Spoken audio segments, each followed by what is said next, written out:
America cannot afford 4 more years of a weekend at Bernie's presidency.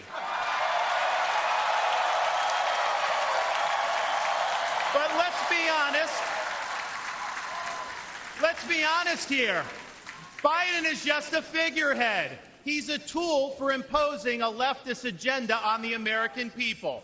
They support open borders, allowing millions and millions of illegal aliens to pour into our country and to burden our communities, but just don't send any to Martha's Vineyard, then they get really upset.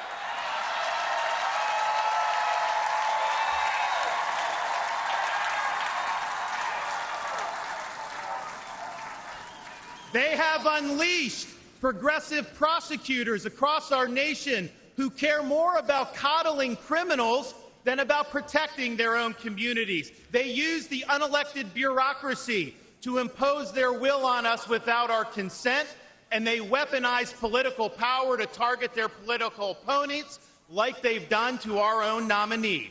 They want to ban gas automobiles, eliminate Second Amendment rights, and impose gender ideology on everyone from our infantrymen to kindergartners. They stand for DEI, which really means division, exclusion, and indoctrination, and it is wrong.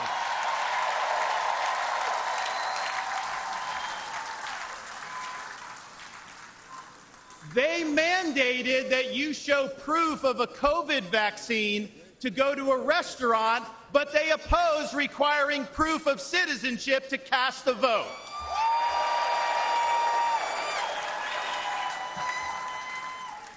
They can't even define what a woman is. Now, Donald Trump stands in their way, and he stands up for America. Donald Trump has been demonized. He's been sued. He's been prosecuted, and he nearly lost his life. We cannot let him down, and we cannot let America down.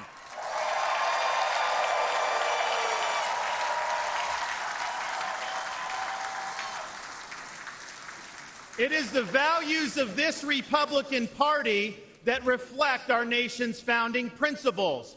We believe schools should educate, not indoctrinate. We stand for parents' rights, including universal school choice.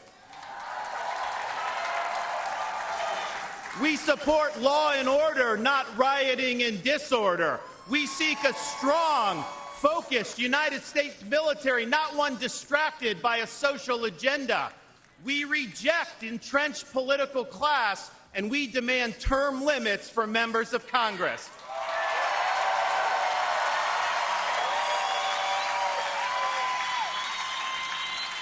We stand for fiscal sanity, for low taxes, and for reduced debt. We seek to reclaim the constitutional government as envisioned by our founding fathers by bringing the administrative state to heel once and for all.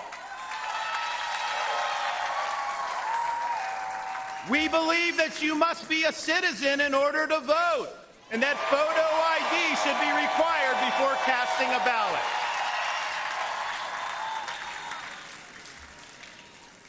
We stand for strong borders and believe that our nation must have a shared civic culture, and we oppose any immigration that stands apart or in contrast to our American values. We believe in the principles articulated in the Declaration of Independence that our rights come not from the generosity of the state, but from the hand of the Almighty, including the right to life, liberty, and the pursuit of happiness.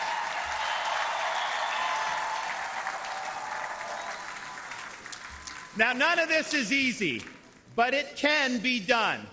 For decades, my home state saw elections determined by razor-thin margins.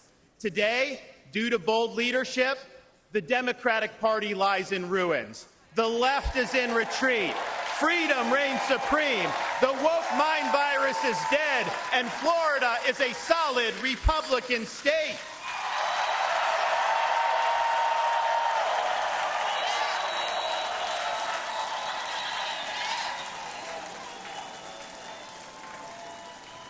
Now, electing Donald Trump gives us the chance to do this all across America.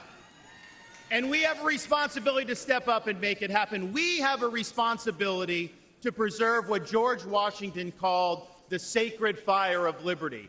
This was a fire that burned in Independence Hall in 1776 when 56 men pledged their lives, their fortunes, and their sacred honor to establish this nation.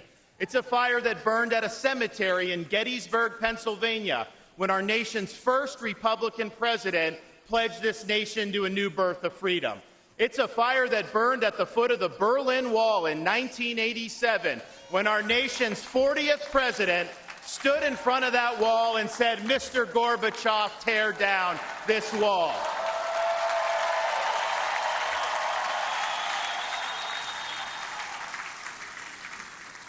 This is not a responsibility we should fear. It's a responsibility we should welcome. After all, if not us, who? And if not now, when? Let's make the 45th President of the United States the 47th President of the United States.